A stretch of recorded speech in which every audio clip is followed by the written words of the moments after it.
Audio Jungle.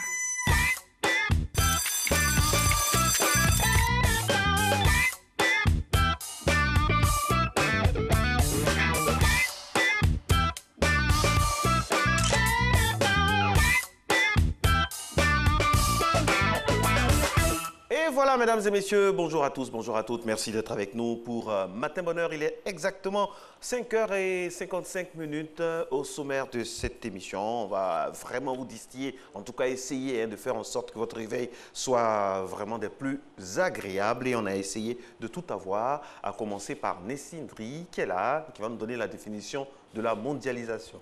Bonjour Marco, vous assistez. La mondialisation, qu'est-ce que c'est? Bien évidemment, la mondialisation, c'est l'ouverture des frontières. Voilà, nous sommes en Côte d'Ivoire, on se retrouve en ce moment en France, on se retrouve en ce moment dans tous les pays d'Afrique et il y a la libre circulation des biens, des personnes et tout ça entre les différents pays. C'est tout ça qu'on appelle la mondialisation, où le monde ne fait qu'un. Voilà. Et à côté de tout cela, à côté de tout cela, aujourd'hui, on va lever un coin de voile sur un fait. Ça se pratique, tout le monde le fait, mais bon, on ne se rend pas forcément compte.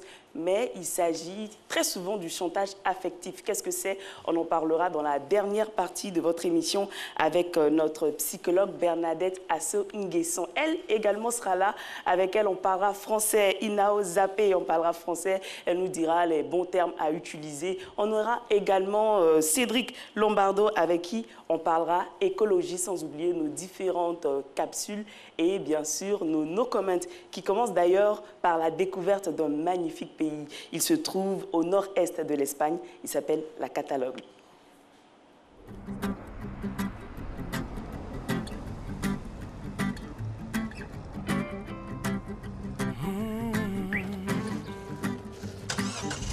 Getting in the mood.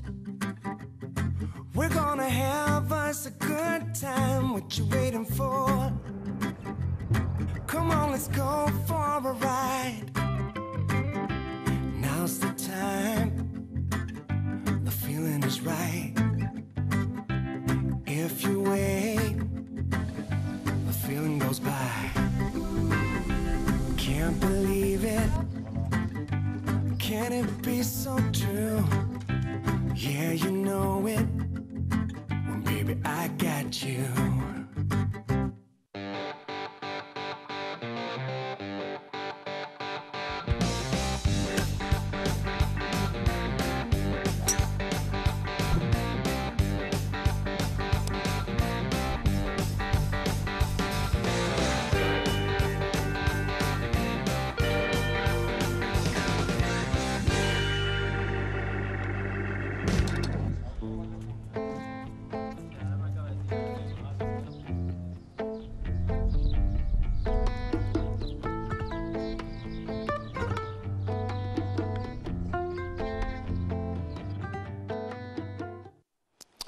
Voilà. Retour sur le plateau, mesdames et messieurs, avec enfin notre armoirie, on va dire ça comme ça. Effectivement. Voilà, toutes nos excuses, on a commencé sans ça, voilà, il fallait qu'on fasse en sorte que ça revienne et que, voilà, on espère que ça ne va plus nous planter. Voilà.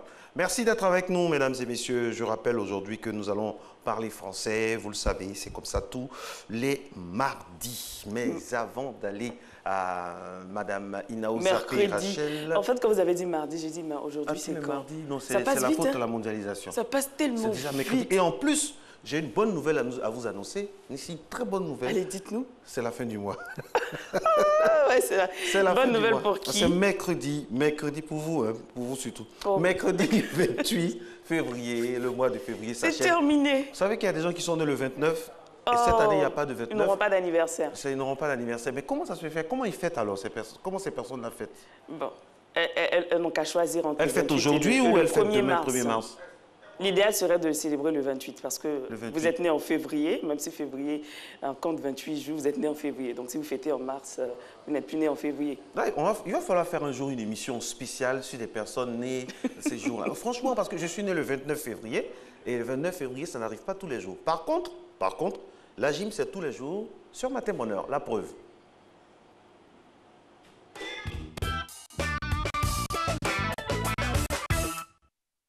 Bonjour Nessie, bonjour Marco, bonjour chers téléspectateurs, bienvenue à votre émission de sport. Aujourd'hui mercredi, on va partir pour une séquence d'exercice un peu plus différente. On va être axé beaucoup plus au niveau des abdos et au niveau de la stabilisation sur nos épaules. Alors, je suis avec Cindy et Monsieur Junior. Moi, c'est Coach Kadi, bien évidemment. Donc, on va commencer juste par des petits échauffements. On va faire des rotations d'épaules vers l'avant. On va essayer de garder les bras tendus, de faire de grands cercles. Rotation d'épaules vers l'arrière.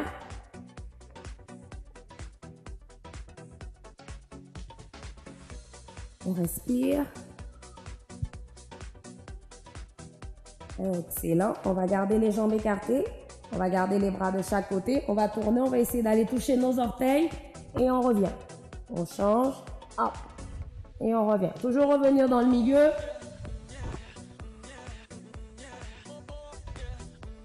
On respire.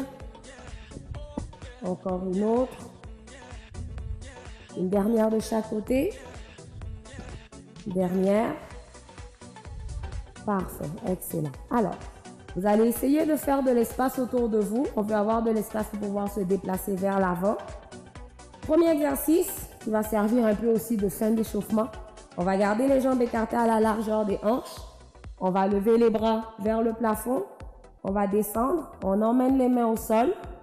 On va avancer. On va partir se placer en position planche. Donc, on peut garder les mains en dessous des épaules. Pour ceux pour qui c'est difficile, vous pouvez garder les genoux au sol. On va emmener jambe droite, main droite. On va ramener en arrière. Jambe gauche, main gauche. On va revenir. Et on ramène les mains vers les jambes. On revient en position debout. On lève les bras. Et c'est reparti. On descend. Donc, n'hésitez pas à poser les genoux au sol si c'est trop difficile de garder les genoux, les jambes tendues, pardon. Jambe droite, main droite. On revient. Jambe gauche, main gauche. On revient. Et on ramène les mains vers les jambes. On remonte. On va rajouter une rotation au niveau des épaules. Donc, on va descendre. On reste en planche. Jambe droite, main droite.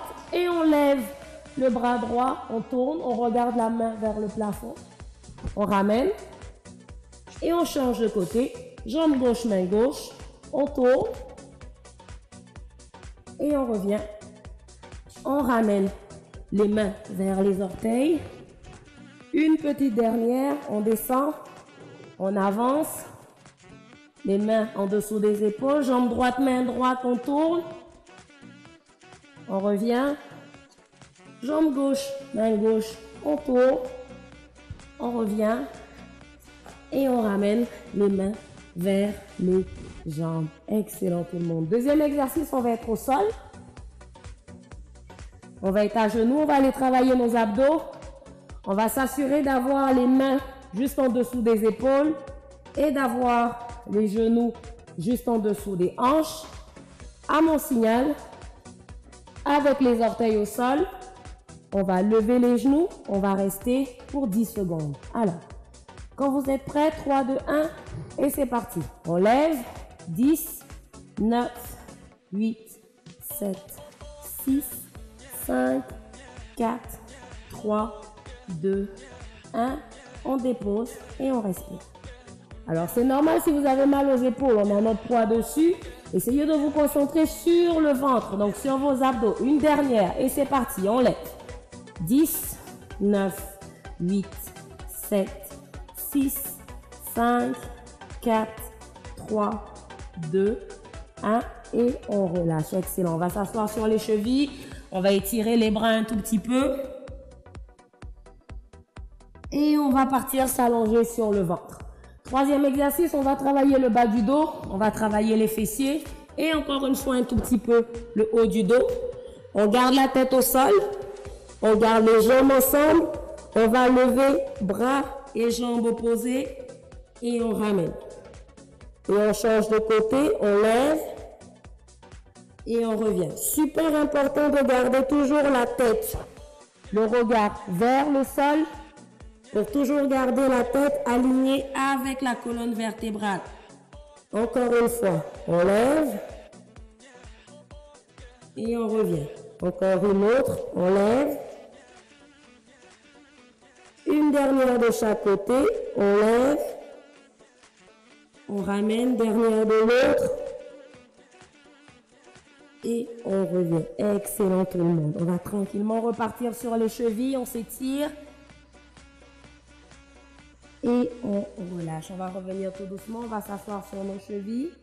Merci à vous tous d'avoir été avec nous. J'espère que vous avez réussi à faire ces exercices. N'hésitez pas à repartir sur la page YouTube pour revoir les exercices et essayer de les refaire encore une fois chez vous. Je vous souhaite de passer une agréable journée et on se revoit dès demain. Coach Karl, avec vous, les exercices physiques semblent tellement être faciles.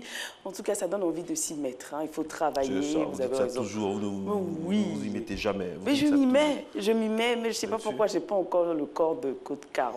Je sais que je dois encore y aller. Très bien. Vous êtes déjà très bien comme ça. Un peu plus de muscles. Ah bon? Oui. Moi, je suis un bon coach, je peux vous coacher. Ah, avec plaisir. Ok. Avec plaisir. Affaire à suivre.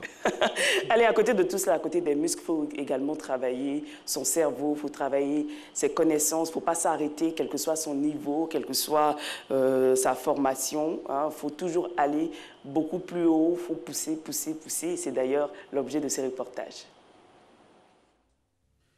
Ils sont de hauts cadres des entreprises. Ils en sont même souvent les directeurs généraux. On peut donc dire que leurs objectifs ont été atteints.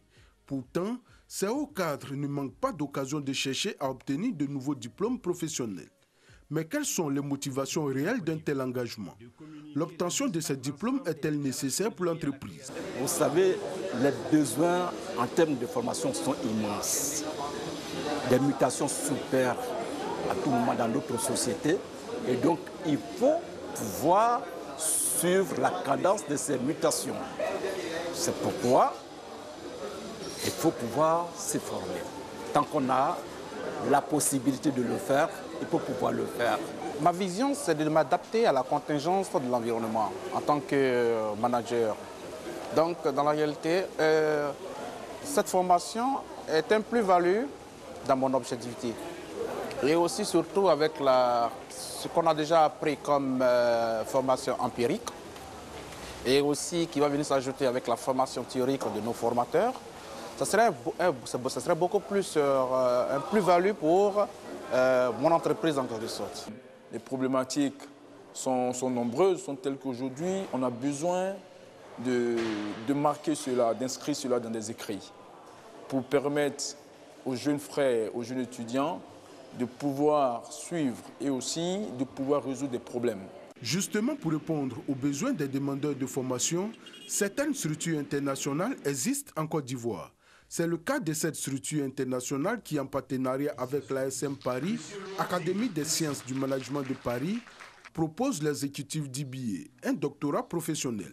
Diplôme réservé exclusivement aux cadres dirigeants et managers justifiant au minimum de 5 ans d'expérience professionnelle à un poste de manager et titulaire d'un diplôme Bac+5 minimum. En fait, l'exécutif d'IBA est différent du PhD par rapport à la cible à laquelle le diplôme s'adresse et par rapport donc au contenu même de la thèse. La différence entre les deux, c'est que le PhD s'adresse aux étudiants en formation initiale à plein temps. L'exécutif d'IBA s'inscrit dans une perspective de développement de carrière professionnelle. Ça s'adresse à des cadres expérimentés qui doivent s'appuyer sur les expériences professionnelles pour faire de la recherche sur des problématiques de gestion de leur entreprise. Pour le lancement de la 3e promotion qui a enregistré la présence de plusieurs hauts cadres de la Côte d'Ivoire et de la sous-région, le professeur Jean-Marie Peretti, président du conseil scientifique de l'ASM Paris, a effectué le déplacement. C'est une formation qui se déroule sous la forme de modules, de séminaires, le samedi et le dimanche. Et ces séminaires permettent effectivement d'acquérir la méthodologie de la recherche, permettent de définir le projet, 2 années après pouvoir soutenir devant un jury international à Paris. L'exécutif d'IBA est le plus haut diplôme de l'executive education. C'est une formation doctorale fortement ancrée dans le monde des affaires et qui s'inscrit dans une perspective de développement de carrière professionnelle. Voilà, il ne faut jamais arrêter donc, de se former, hein, toujours viser donc, le meilleur afin d'être efficient, d'être efficace dans toutes ces activités. Et je vous dis comme ça que la Côte d'Ivoire est le pays en Afrique de l'Ouest hein, qui compte le plus grand nombre de cadres. On a des cadres dans bon nombre de domaines et ça c'est une richesse également. C'est une belle richesse. Une richesse à exploiter, à entretenir aussi. Comme d'ailleurs la richesse qu'il faut toujours exploiter, c'est-à-dire notre langage, parler et bien parler. Et c'est là qu'intervient Madame Inao Zappé Rachel, donc, avec qui nous allons discuter dans quelques instants seulement dans le cadre de Parlons français. Mais avant, on va manger. On va manger. C'est la partie du film qu'on aime beaucoup. C'est le petit-déj, c'est parti.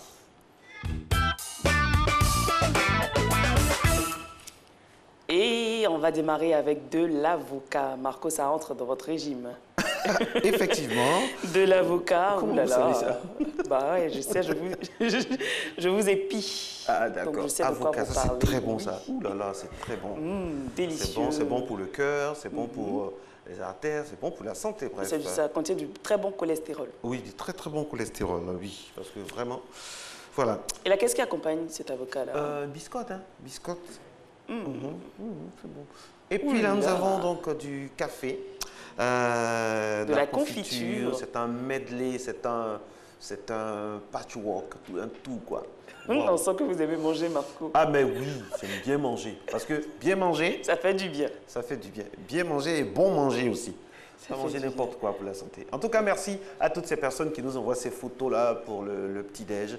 N'oubliez pas, hein, vous avez la possibilité de nous envoyer toujours des photos sur la page Matin Bonheur, sur notre page Facebook, notre page Instagram et notre Twitter. Mais Marco, il faut joindre l'acte à la parole. Ne nous envoyez pas que des photos. Hein. Oui. Pensez à nous ramener à manger ici les matins. Deux fois, n'oubliez pas que les gens à la porte de la RTI sont cool. Hein. Vous pouvez déposer le plateau de croissants et puis vous partir. Voilà. Il était pour l'équipe de Matin Bonheur. Au nom de la solidarité et du partage. Quoi. Allez, on y va maintenant dans le deuxième No Comment, mesdames et messieurs, avant d'aller trouver donc notre spécialiste, celle qui recadre donc notre manière de parler. Nous allons faire un petit détour dans un pays non le moindre, c'est du côté du Vietnam. Et là-bas, on parle souvent de faux mariage. Regardez.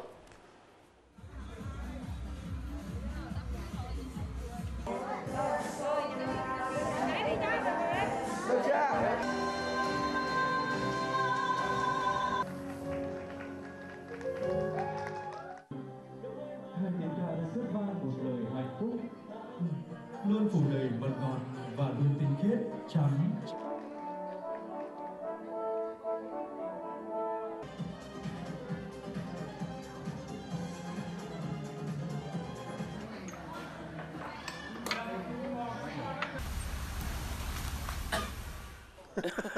Le boom des faux mariages en plein essor. En fait, c'est un mariage qui n'est pas valide. Vous faites la fête et tout ça, mais vous n'êtes pas passé devant le maire. Ou le maire n'a pas signé le papier qui vous déclare mari et femme. Ça n'a rien à voir avec notre mariage. Hein. Ça n'a rien à voir. Il est vrai. Hein. Il est vrai. Pour le meilleur et pour le matin.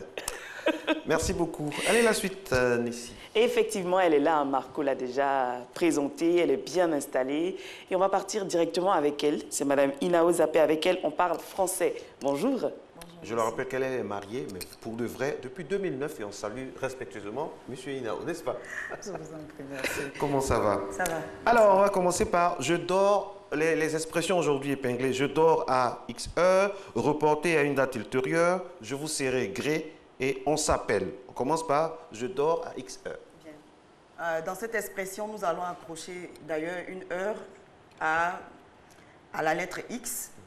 Donc, par exemple, je dors à 22 heures. Lorsque vous dites « je dors à 22 heures », cela sous-entend que vous êtes encore éveillé. Du moment où vous dormez, vous ne pouvez pas avoir la notion du temps. Effectivement. Voilà.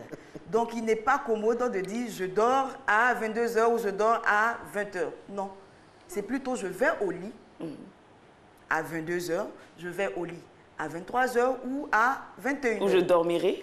Ou « je dormirai ». Mais si vous dormez, je vous en prie, vous êtes inconscient, donc vous ne pouvez pas savoir à quelle heure effectivement vous êtes entré dans cet état de conscience. Mais bon, attendez, moi je suis en train d'expliquer à Nessie mon programme d'hier. J'ai dit, d'habitude, je dors à 20h ou à 19h.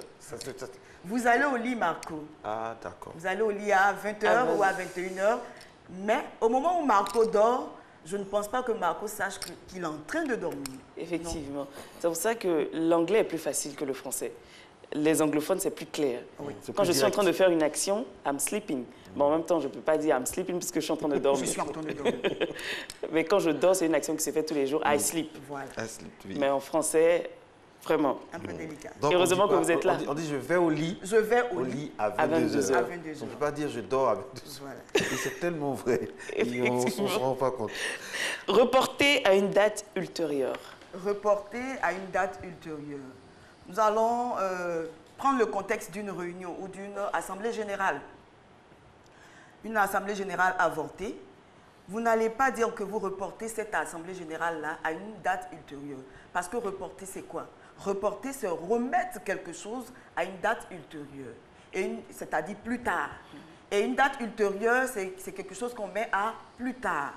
Donc, du coup, on est en plein pléonasme.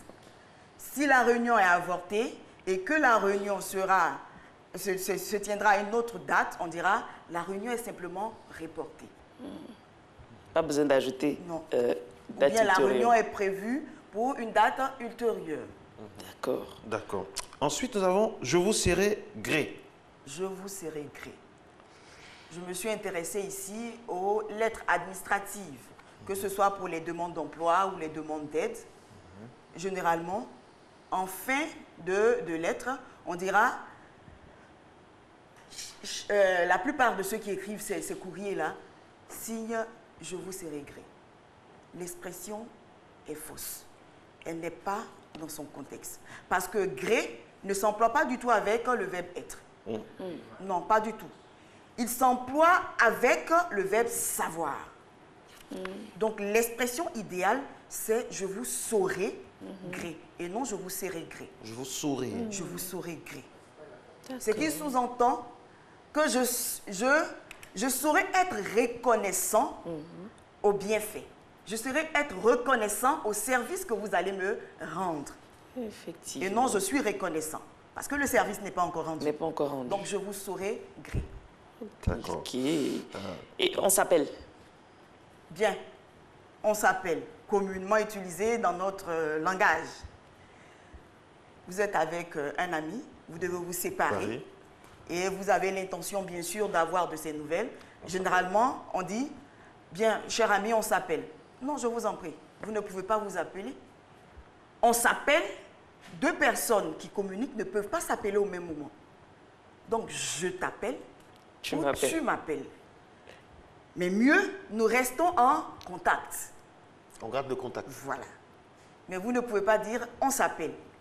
C'est soit vous qui l'appelez ou lui qui vous appelle. Mais vous ne vous appelez pas au même moment. Bah, généralement, on l'utilise pour ne pas désigner la personne qui doit rappeler. Ah non? Ah non? Ça ne se dit pas. Simplement pour dire que nous allons communiquer, nous allons rester en contact.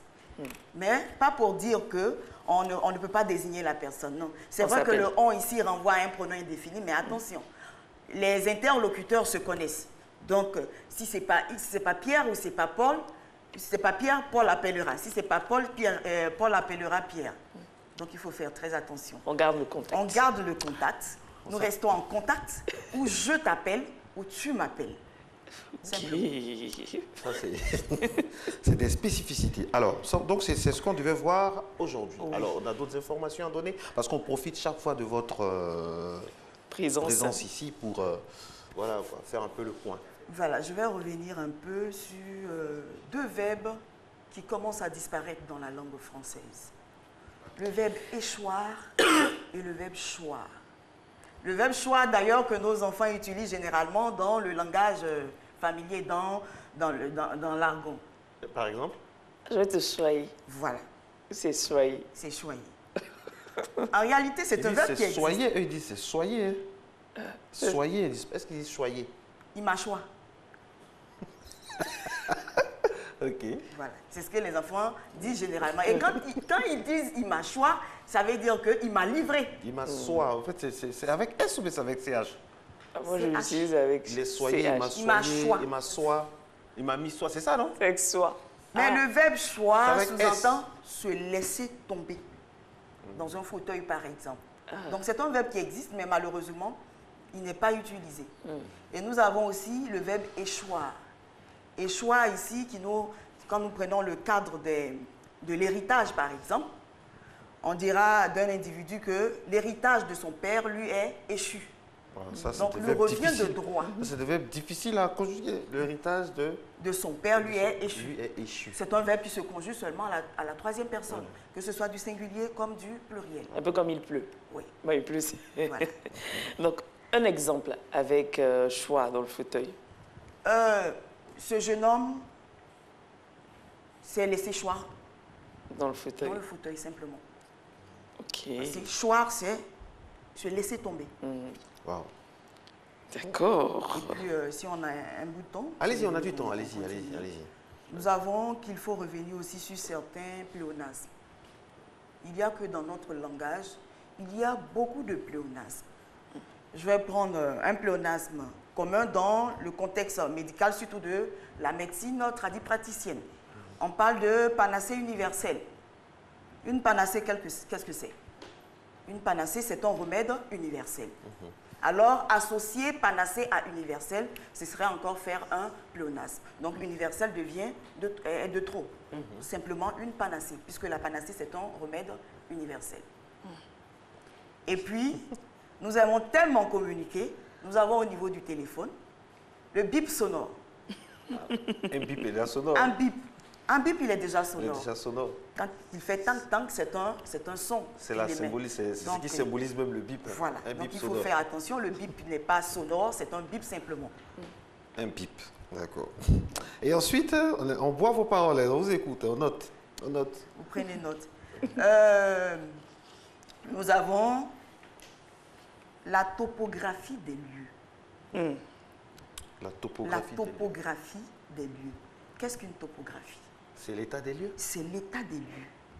Donc, en parlant de topographie, on n'a pas besoin d'y ajouter lieu, parce que la topographie en elle-même s'intéresse aux lieux. Il faut faire très attention à ces différents pléonasmes que nous avons dans notre langage, tels que monter en haut, descendre en bas. Descendre en bas. Il me suit derrière. Aller de l'avant. Aller de l'avant. Derrière mon dos. Voilà. Il est derrière mon dos. Derrière, c'est déjà votre dos. Donc, s'il est à l'arrière, on n'a pas besoin de dire qu'il est dans.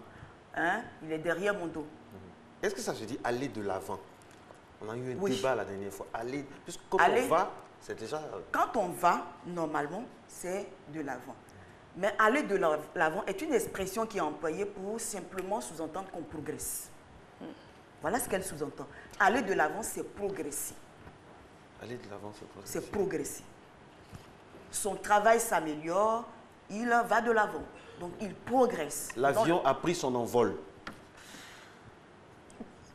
L'avion a décollé simplement. Voilà. Il a décollé simplement. L'avion a décollé. Simplement. Puisque l'avion, de façon naturelle, prend son envol. Voilà. L'avion a décollé.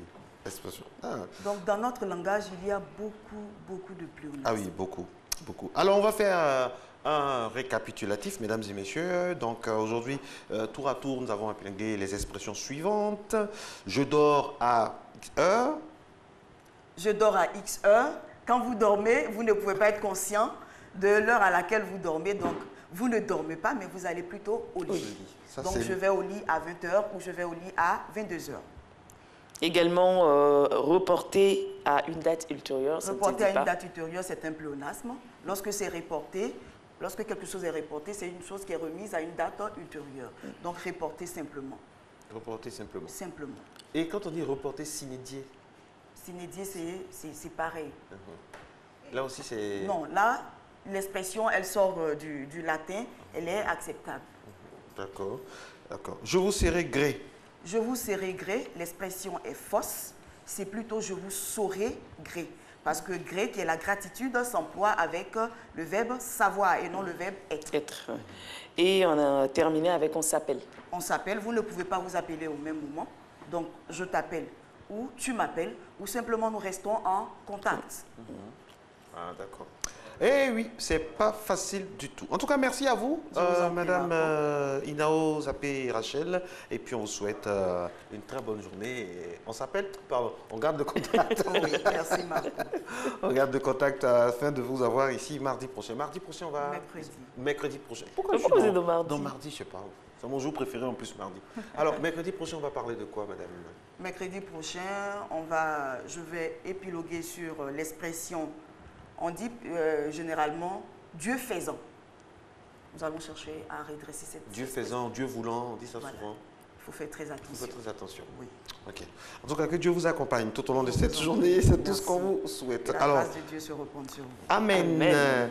Alors, aujourd'hui, c'est mercredi. C'est bel et bien mercredi 28 février 2018. C'est la fin du mois de février. Nessie est très contente. On va savoir pourquoi tout à l'heure. On va parler écologie avec notre spécialiste Cédric Lombardo. Ce sera dans quelques instants, dans quelques minutes, juste après le journal. Avec lui, nous allons parler de la gouvernance et le développement durable. Vous savez qu'avec Cédric Lombardo, c'est toujours des sujets pointus et des interventions de qualité. Parlons justement d'intervention de qualité.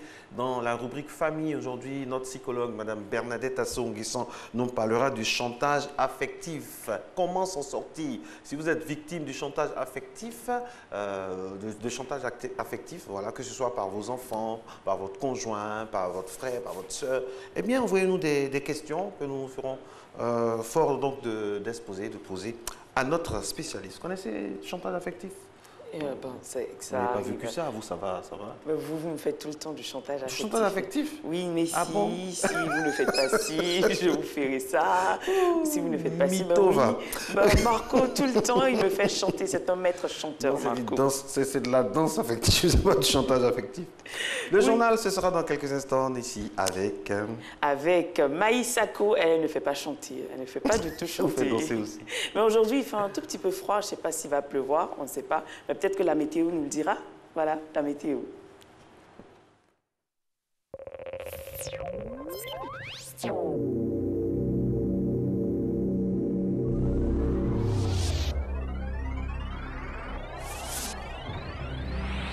La Confédération Générale des Entreprises de Côte d'Ivoire, CGCI, a le plaisir de vous informer qu'elle organise la 2e édition de son événement, le Petit-Déj du patronat, avec comme invité M. Timoko Mélié-Koné, gouverneur de la Banque centrale des États de l'Afrique de l'Ouest, BCAO, le 1er mars 2018 à 8h à la Maison de l'Entreprise au Plateau. Cette édition aura pour thème « Rôle de la BCAO dans le développement du secteur privé dans l'UEMOA, bilan et perspective ». Contact 20 33 02 00, cgci@cgci.ci, www.cgci.ci. Carton d'invitation exigé, fin de la mise en place 7h30.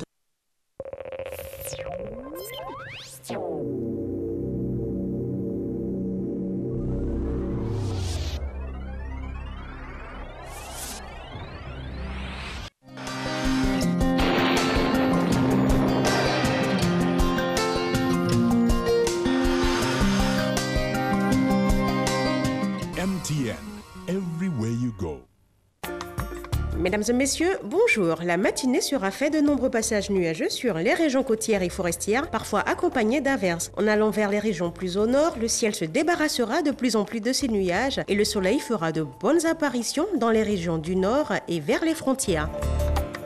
Les températures prévues pour la matinée, nous aurons 25 degrés à Abidjan, 25 degrés sur les villes d'Adiaké, Bondoukou, Boaké. Il fera 24 degrés à Daloa, Dimbokro 25 degrés à Gagnoa, Korogo 24, 23 degrés sur la ville de Mans, Odiéné 24, San Pedro 26 degrés à Sassandra comme à Tabou et Yamoussoukro 25 degrés. L'après-midi verra des développements orageux accompagnés de pluie par endroits sur les régions de montagne suite à l'instabilité dans laquelle baigne cette région. Les bordures océaniques seront sous un ciel nuageux. Par contre, l'influence des phénomènes localisés en région forestière pourrait laisser des pluies par endroits sur le pourtour océanique. Par ailleurs, le nord-est pourrait recevoir des arrivées de nuages suivies de pluie par endroits. Ailleurs, le ciel restera simplement nuageux. Les températures prévues pour l'après-midi, nous aurons 31 degrés à Abidjan, Adiaké 32, il fera 35 degrés dans les villes de Bondoukou, Boaké et Daloa, Dimbokro 36 degrés, Gagnoa 32 degrés, 36 degrés à Korogo, le mercure affichera 33 sur la ville d'Oman, 35 degrés à Odiéné, San Pedro 32 degrés, 31 degrés sur la ville de Sassandra, Tabou 30 degrés et Yamoussoukro 35 degrés. Très belle matinée à toutes et à tous.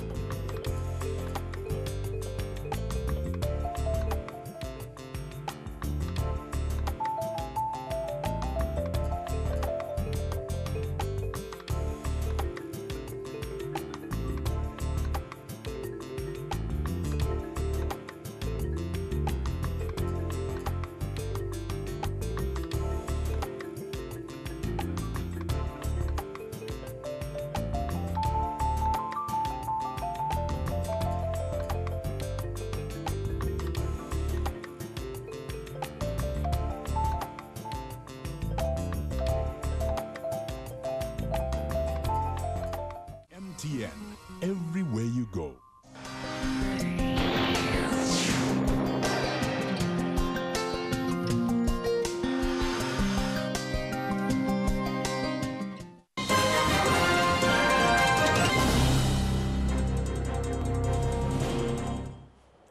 Bonjour à tous, il est 6h30, bienvenue dans ce flash. Le ministre des Affaires étrangères, Marcel Amontano, était récemment en mission à New York aux Nations Unies. Son séjour était meublé par des rencontres avec des personnalités onusiennes et des participations à plusieurs panels. Marcel Amontano a donné la position de la Côte d'Ivoire sur les thématiques abordées à ces différentes tribunes. Michel Digri. C'est une mission marquée par plusieurs panels de haut niveau au cours desquels le ministre des Affaires étrangères a porté la voix de la Côte d'Ivoire. Le maintien de la paix et de la sécurité internationale, but et principe énoncé dans la Charte des Nations Unies, était le thème du débat ministériel initié par le Koweït. Marcel Amontano donne la position de la Côte d'Ivoire sur cette problématique. Pour mon pays, le recours à la force dans le but de préserver la paix et la sécurité internationale doit être exclusivement autorisé par le Conseil de sécurité afin de lui conférer l'autorité juridique indispensable à éviter ainsi toutes les dérives et tous les abus. Le ministre a rencontré les ambassadeurs représentants permanents des pays du P5 à l'ONU, dont celui de la France, François Delattre, et la représentante des États-Unis, Nikki Haley. Il a par ailleurs eu une séance de travail avec le président du Conseil de sécurité pour le mois de février, le vice-premier ministre koweïtien. Nous avons échangé sur la situation au Moyen-Orient, notamment la crise entre Israël et la Palestine, la crise au Yémen, le problème avec le Qatar, et nous nous sommes accordés pour dire que le dialogue doit être la seule arme qui préside à la résolution de ces conflits. Évidemment, en tant que représentant de l'Afrique de l'Ouest et du continent africain au Conseil de sécurité, nous avons abordé les différents problèmes auxquels le continent est confronté, notamment la crise en Guinée-Bissau, au Mali, en République démocratique du Congo et en République centrafricaine. Nous nous sommes accordés sur la nécessité de faire en sorte que ces crises ne soient pas inscrites à l'agenda du Conseil de sécurité pendant des décennies, comme c'est le cas de nombreuses crises dans notre monde aujourd'hui. Et la Côte d'Ivoire, le Koweït et les autres membres non permanents, avec le P5, vont s'engager à faire en sorte que des solutions rapides soient trouvées à la résolution de ces crises par des innovations sur les méthodes de travail et sur les solutions à y apporter, notamment l'interaction entre le développement, l'amélioration des conditions de vie des populations et la situation de crise de certains pays. Autre temps fort de cette mission, une audience avec le secrétaire général de l'ONU, Antonio Guterres, et une autre avec le président de l'Assemblée générale de l'ONU, Roslav Lajčák. Des hommes d'affaires indiens présents en Côte d'Ivoire recherchent des opportunités d'investissement dans le domaine pharmaceutique. Ils ont rencontré les professionnels du secteur en présence du ministre de la Santé et de l'Hygiène publique, Raymond Goudou-Kofi. Ami Sissoko. Des hommes d'affaires indiens dans le domaine de l'industrie pharmaceutique à l'assaut du marché ivoirien. 60 entreprises du Conseil indien pour la promotion des produits pharmaceutiques ont échangé avec les professionnels du domaine sur la nécessité de couvrir les besoins du pays en médicaments.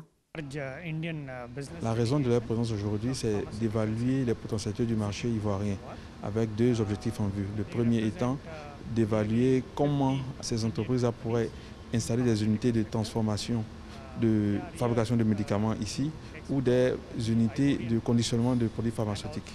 La Côte d'Ivoire produit moins de 10% de sa consommation selon les pharmaciens, d'où sa dépendance vis-à-vis de l'extérieur. 80% des produits génériques commercialisés en Côte d'Ivoire proviennent des firmes pharmaceutiques indiennes. J'invite l'industrie pharmaceutique à prendre sa part de responsabilité en s'engageant à nos côtés dans la lutte contre les faux médicaments qui constituent le plus gros marché noir du monde. Le gouvernement ivoirien attend beaucoup de ce forum avec des résolutions pertinentes, prospectives et est disposée à les traduire en actes pour la promotion de l'industrie locale. Aujourd'hui, l'Inde a une vingtaine de représentations dans le domaine pharmaceutique en Côte d'Ivoire et 2 unités de conditionnement de produits pharmaceutiques sont en construction à Grand-Bassam. Selon les experts, ce forum pharmaceutique Inde-Côte d'Ivoire est une opportunité à saisir, d'où les rencontres B2B. Thank you. La qualité des produits en Côte d'Ivoire était au centre d'un séminaire d'information. Il a été initié ce mardi par la Direction de la promotion de la qualité et de la normalisation en collaboration avec la Banque africaine de développement. Cheikh Kony. Le 28 décembre 2016, le gouvernement a adopté le décret 2016-1152 rendant certaines normes d'application obligatoires. Il s'agit de l'attestation de conformité et le certificat de qualité pour 14 grandes familles de produits. Les produits alimentaires, les matériaux de construction, les chaussures, les jouets des enfants, les pièces de rechange automobile, les produits cosmétiques et bien d'autres produits. Malheureusement, depuis la prise de ce décret, seulement 3 familles des produits cités appliquent ces normes. Les entreprises mettent souvent sur le marché des produits qui ne sont pas contrôlés.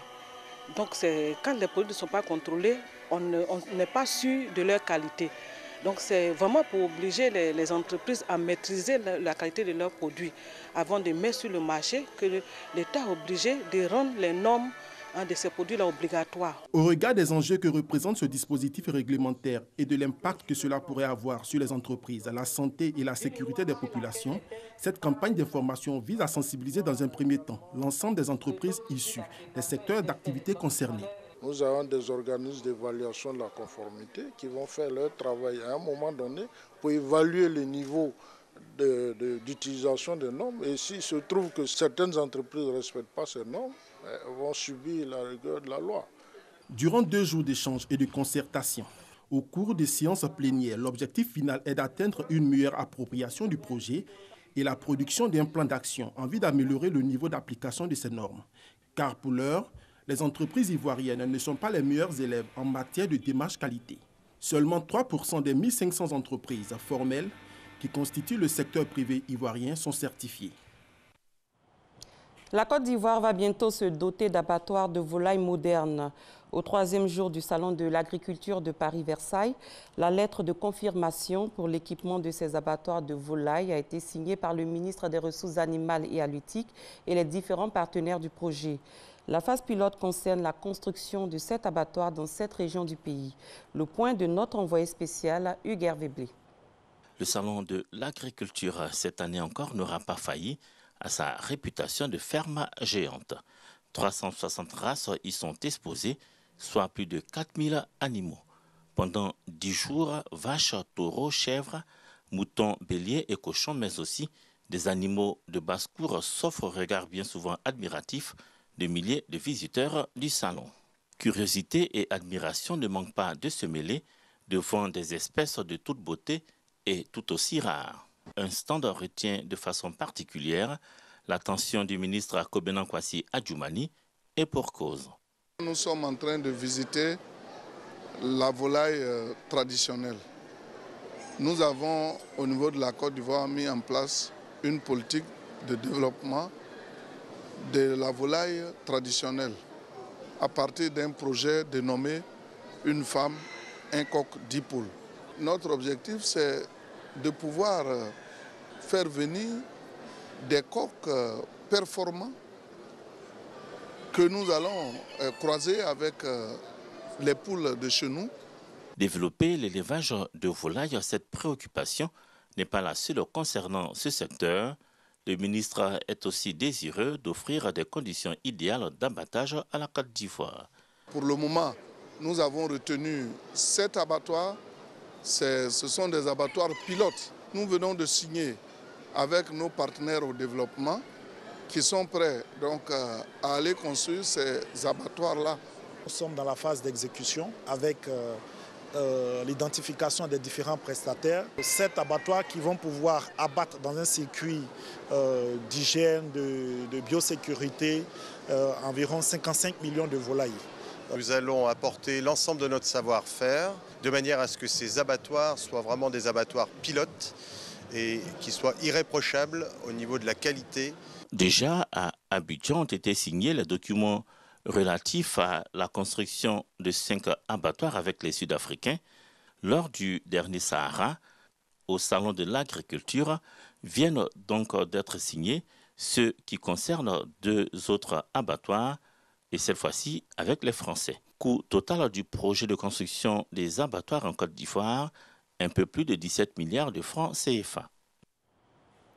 Nous restons à l'étranger. Des factions rebelles de la Ghouta orientale, toujours assiégées par les forces loyales au régime en Syrie et pilonnées sans cesse par l'aviation russe, se sont engagées hier dans une lettre adressée aux Nations Unies à évincer les combattants de groupes terroristes en contrepartie de l'application de la trêve prévue par une résolution du Conseil de sécurité.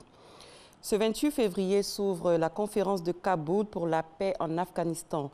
Il s'agira de la 2e édition. Le président afghan promet de présenter un plan global. La conférence de Kaboul pour la paix en Afghanistan se tiendra sans représentants des insurgés talibans.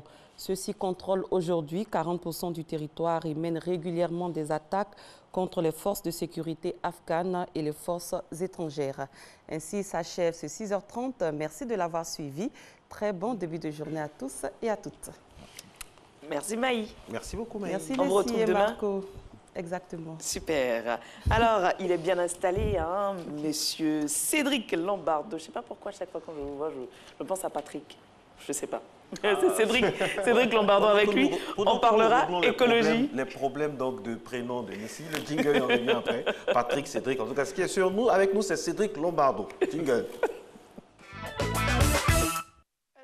Donc vous êtes bien installé avec vous, on parle écologie. Tout va bien, merci. D'accord. Lors de la dernière chronique écologie, nous avions vu l'importance de la gouvernance pour le développement durable. Donc, c'est-à-dire comment, dans un État ou une entreprise, mettre en œuvre des règles pour engager les acteurs dans le développement durable. Et dans sa loi d'orientation pour le développement durable en 2014, la Côte d'Ivoire a prévu un décret sur la responsabilité sociétale des organisations. 4 ans plus tard, où en sommes-nous? On avance 4 années. Aujourd'hui, alors le motif de cette chronique aujourd'hui, c'est que depuis 2 semaines maintenant, il y a les dernières réunions techniques qui ont lieu entre le gouvernement, les entreprises, les ONG, donc le secteur civil, etc. Et on est en train d'aborder la dernière étape donc, de mise en œuvre, de finalisation de ce décret sur la responsabilité sociétale des organisations. Et on espère que l'année 2018 marquera la fin des travaux préparatoires et donc l'entrée en vigueur de ce décret tant attendu par les acteurs. Il y a tout un lexique, on entend toujours des mots. Alors, c'est quoi la responsabilité sociétale des organisations? Et oui, il faut simplifier un petit peu tout ça. Alors déjà, qu'est-ce que c'est qu'une organisation? Alors une organisation, c'est déjà une administration, ça peut être un ministère, ça peut être une collectivité territoriale, comme une région ou une commune, et ça peut être une entreprise ou une ONG, donc une organisation en tant que telle. Alors la responsabilité sociétale des organisations, c'est d'abord une démarche qui appelle la responsabilité des organisations, entreprises, ONG, à s'engager dans le développement durable. C'est une démarche qui existe depuis très longtemps, comme on le verra tout à l'heure. Et quand vous mettez en place cette démarche, ça veut dire aussi que vous mettez en place une stratégie de management ou une stratégie pour gouverner votre organisation afin que celle-ci opérationnalise le développement durable. Passer des mots au comportement. Alors, quel est l'intérêt pour les organisations? Alors, l'intérêt, c'est, vous vous souvenez, pour le développement durable, on dit souvent, c'est la performance, un bon développement sur le plan économique, social et environnemental. Donc, du coup, l'intérêt pour une organisation, c'est de s'engager dans cette démarche et de se dire, d'abord, je vais améliorer mes performances économiques.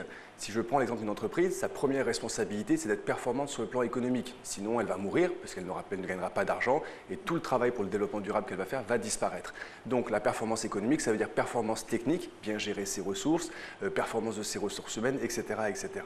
Le deuxième intérêt, c'est naturellement donc, la gestion des hommes dans l'entreprise. Donc, c'est la performance sociale de l'entreprise dans la gestion de ses ressources humaines. Bien les former, prévoyance sociale, protection sociale, développement des carrières, etc. Une entreprise, c'est la somme des collaborateurs qui la composent. Si les collaborateurs sont bons, l'entreprise sera bonne. La troisième intérêt, ça sera naturellement la performance environnementale. Ça veut dire, déjà, il faut réduire ses impacts négatifs sur l'environnement, ne pas polluer, ça devient un grand classique, mais aussi dans un monde où les ressources sont beaucoup plus coûteuses, c'est consommer moins de ressources dans sa production, donc moins de prédation au niveau des ressources. Et enfin, la dernière performance qui sera attendue, c'est la performance sociétale. C'est-à-dire qu'une entreprise est implantée sur un territoire d'accueil, elle a des riverains, des communautés locales, etc. etc. et c'est sa capacité à gérer le monde qui va l'entourer. Donc l'intérêt, c'est simplement d'arriver à réussir la somme totale de toutes ces performances. Alors pourquoi mettre en œuvre un décret sur la responsabilité sociétale des organisations? La RSO, c'est quelque chose qui existe depuis très très longtemps. Même si vous regardez les vieux documents grecs, etc., vous voyez à l'époque même des Grecs, donc avant Jésus-Christ, il y a déjà des traités qui sont écrits sur le rôle de l'entreprise par rapport au monde qui va l'entourer. Donc pendant très longtemps, c'est une démarche qui était essentiellement volontaire. Et c'est dans les années 1958 qu'on commence à avoir les premiers écrits sur comment est-ce qu'une entreprise peut contribuer à améliorer le monde qui l'entoure et pas simplement améliorer l'investissement de ses actionnaires. D'accord. Donc on est resté pendant très longtemps sur une démarche qui était une démarche volontaire, mais aujourd'hui, on le sait, on est quand même dans une situation d'urgence par rapport à tous les enjeux climatiques, les enjeux environnementaux. Et donc, dans le monde, on se rend compte que de plus en plus d'États, la France, l'Union européenne, l'Inde, le Canada, etc., sont en train de mettre en place une normalisation. Vous avez des lois qui existent depuis 2012, par exemple, pour la France, depuis 2014 pour l'Inde, et vous avez des lois qui se mettent en place pour que cette démarche ne soit plus simplement volontaire, mais devienne vraiment obligatoire. Donc, hier, aujourd'hui, et maintenant, qu'est-ce que nous aurons demain grâce à ce décret RSO? C'est tout simplement que tous les acteurs auront vraiment mis en place cette démarche, ils auront vraiment opérationnalisé leur stratégie de contribution au développement durable, et donc là, on aura vraiment toute notre société qui sera vraiment active pour un développement durable. Et quel est le cadre légal de ce décret?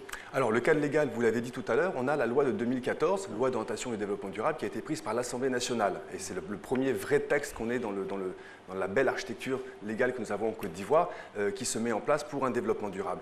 Si on regarde maintenant cette loi, déjà nous avons 19 principes généraux qui sont édictés dans la loi. Et quand même. Quand même, mais malheureusement, sur le terrain, on se rend compte que les entreprises devraient appliquer la loi, les collectivités territoriales devraient appliquer la loi, mais tout le monde n'a pas forcément connaissance de ce texte. Justement. Donc ces 19 principes généraux, il n'y a pas besoin de décret, ils sont déjà applicables par rapport au texte légal. Il faudrait juste qu'il y ait un meilleur travail de lecture de notre belle architecture légale. Mais si vous regardez aussi dans ce décret, dans cette loi, vous avez 3 dispositions qui vont faire l'objet d'un décret. Premièrement, les organisations, entreprises, États, etc. ont l'obligation de mettre en œuvre un plan stratégique pour le développement durable, à savoir qu'est-ce que je vais faire dans ce contexte-là. Deuxième décret qui doit être pris, nous dit la loi, c'est la mise en œuvre de comités de développement durable. Grâce au plan stratégique, je sais où je vais, mais comment est-ce que je vais y aller? Donc, il me faut des équipes pour être capable d'avancer sur le terrain. Et la troisième chose que nous dit aussi cette loi, c'est qu'un décret doit nous apporter l'obligation de publier ces résultats en matière de développement durable. Parce qu'il y a une transparence, on doit être transparent, communiquer ces informations, on est redevable et on doit dire les choses au niveau du grand public. Donc, j'ai un plan stratégique, je vais avoir un comité de développement durable et j'aurai un rapport pour informer les acteurs, la société, le grand public, sur mes activités en matière de développement durable. Alors, les yeux sont tournés vers le gouvernement. Justement, comment le gouvernement prépare donc ce décret? Alors justement, nous avons fait une interview, puisque lors des rencontres avec des fameuses réunions techniques, nous avons eu la chance de pouvoir faire l'interview de la personne qui pilote un petit peu ce processus. Et si l'élément vidéo est pris en régie, on peut le lancer maintenant. On a pris soin, justement, dans ce processus d'élaboration du projet de décret de la responsabilité sociétale, de faire de l'inclusion, de la participation. Donc le processus a commencé, si vous voulez, il y a environ 1 an et demi.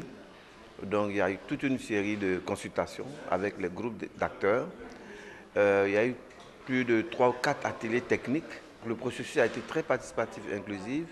Et je vous dis que ce soit les organisations, les structures étatiques, que ce soit le secteur privé, la société civile avec l'association des consommateurs, etc., la jeunesse.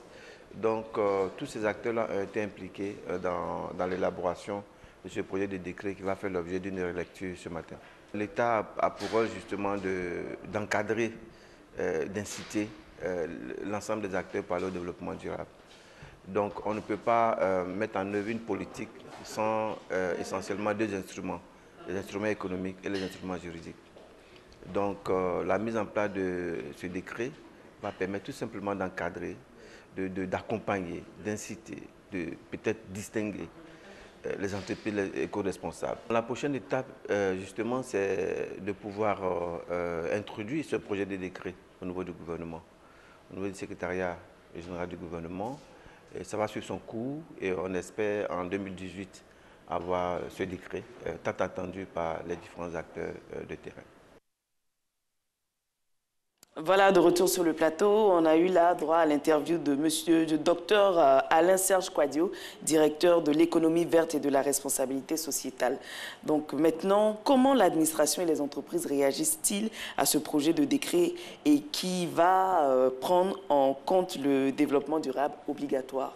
Alors, déjà, il y a quelque chose de très beau, entre guillemets, dans les travaux préparatoires de ce décret, c'est que vous avez le patronat, donc la Confédération Générale des Entreprises de Côte d'Ivoire, la CGCI, qui est un acteur et qui accompagne le ministère dans la mise en place de ce décret. Donc, vous voyez que c'est non seulement participatif, mais en plus, le secteur privé accompagne vraiment la mise en œuvre de ce décret.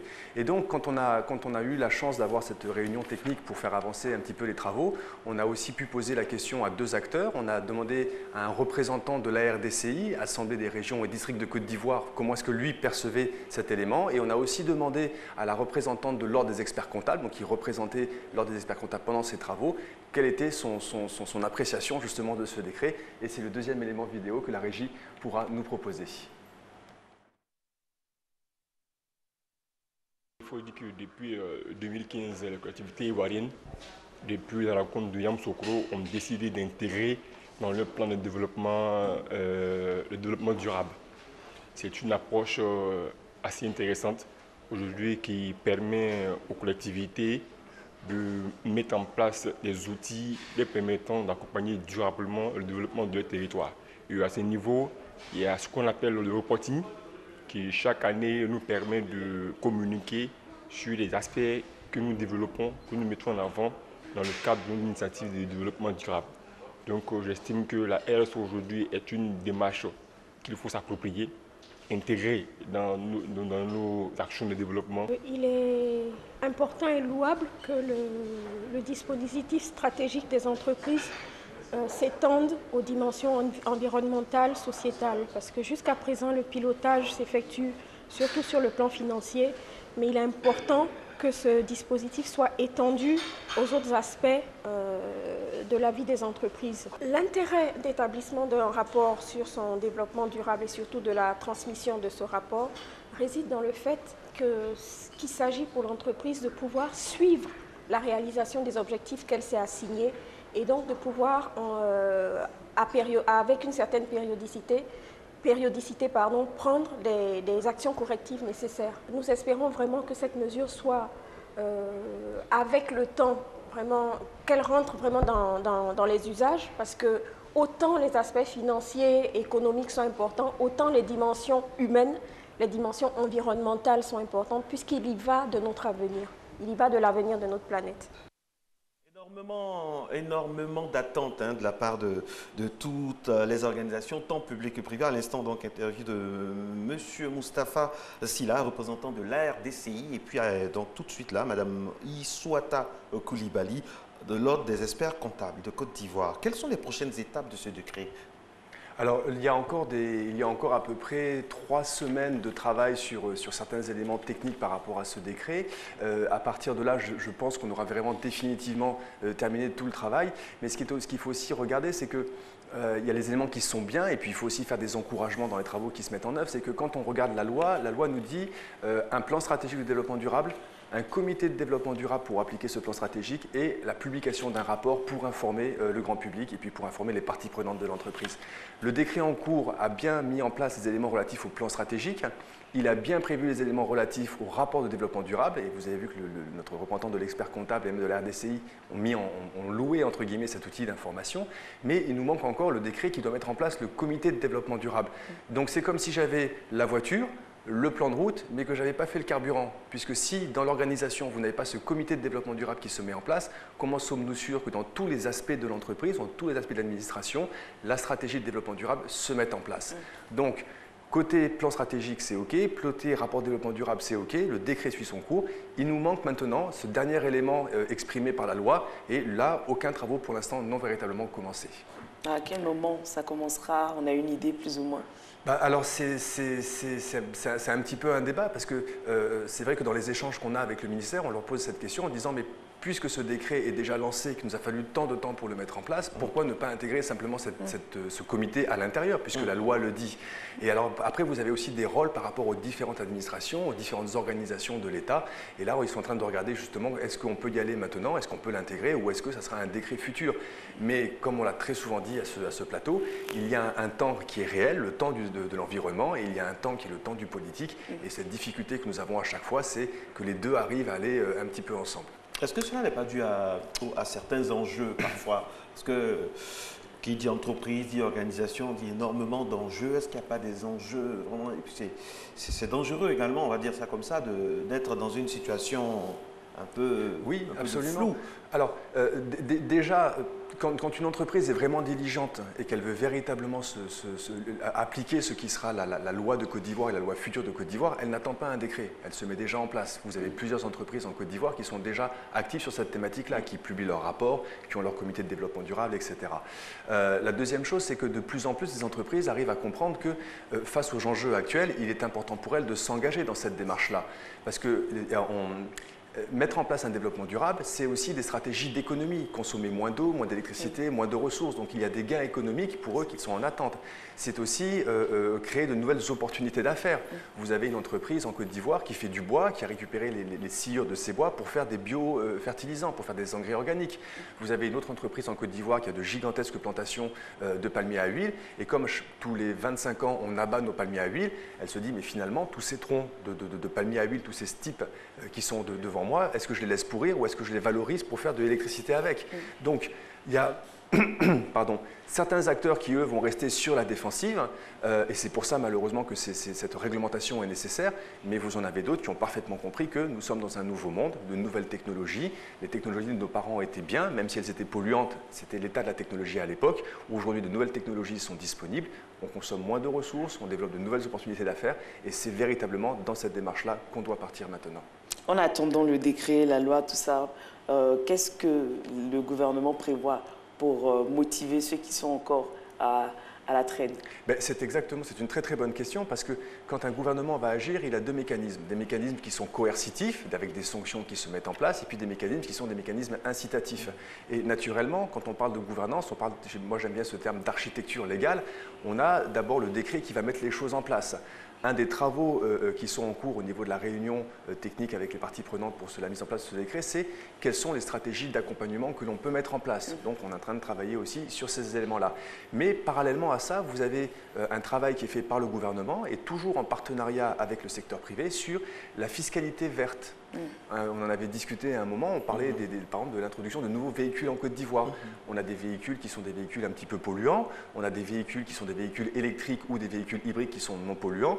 Le gouvernement, en agissant sur sa fiscalité, est capable de dire je peux taxer un peu plus les véhicules polluants et je peux réduire la taxation sur les véhicules non polluants pour favoriser la mise en place de l'importation de ces véhicules sur le territoire ivoirien. Donc aujourd'hui, on a un cadre légal qui se prépare et les mécanismes incitatifs seront les mécanismes les plus importants. Et malheureusement, si des acteurs ne veulent pas comprendre l'urgence à s'engager dans cette trajectoire de développement durable, s'ils ne veulent pas voir les intérêts économiques qu'ils ont à les faire, il faudra effectivement envisager des stratégies coercitives. Mais pour l'instant, on est optimiste, on est volontariste et on espère mettre en place des stratégies incitatives. Voilà qui est clair. Donc avec vous, aujourd'hui, on a terminé. Avec vous, aujourd'hui, on parlait du décret de responsabilité sociétale des organisations. Et c'est sur la bonne voie. C'est ça, c'est sur la bonne voie et c'est toujours cette fameuse démarche. Pour aller vers un développement durable, il nous faut trois choses. Il nous faut l'éducation et l'enseignement, il nous faut l'innovation et il nous faut la bonne gouvernance. Merci beaucoup à vous, Cédric Lombardo. C'est toujours un plaisir de vous avoir sur le plateau. Merci à vous également de nous suivre. Ce n'est pas fini. Matin Bonheur continue et se prolonge dans quelques instants seulement. Nous allons avoir le grand plaisir d'être en compagnie, bien sûr, de notre spécialiste famille de cette émission, Bernadette Assongué-San. nous parlera aujourd'hui de chantage affectif. Vous pouvez poser toutes les questions via la page Facebook, via bien sûr le Twitter et surtout aussi l'Instagram. Merci. La pub et on se retrouve juste après pour la dernière ligne droite de cette émission.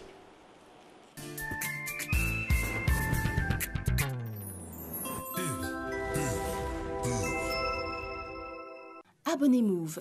Réidentifiez votre numéro avant le 15 mars 2018 et recevez automatiquement 5 000 francs de bonus valables 7 jours Tapez étoile 338 dièse pour vérifier le statut de votre numéro et rendez-vous dans toutes les agences et points d'identification les plus proches pour vous mettre en règle.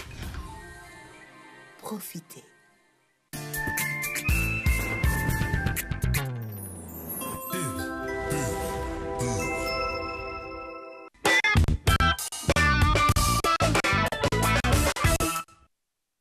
De petites phrases, des menaces insidieuses comme « si tu ne fais pas ça, je pars » ou « si tu ne viens pas avec moi, c'est que tu ne m'accordes pas d'importance ».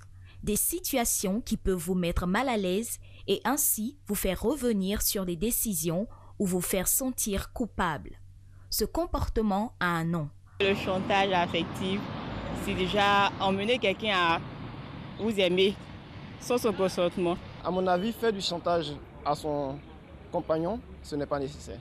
C'est infondé, c'est injuste. C'est faire du mal à l'autre. Le chantage affectif est opéré dans le but de manipuler l'être aimé et d'obtenir gain de cause, un comportement diversement apprécié. Si tu aimes la personne, on ne peut pas lui faire du chantage.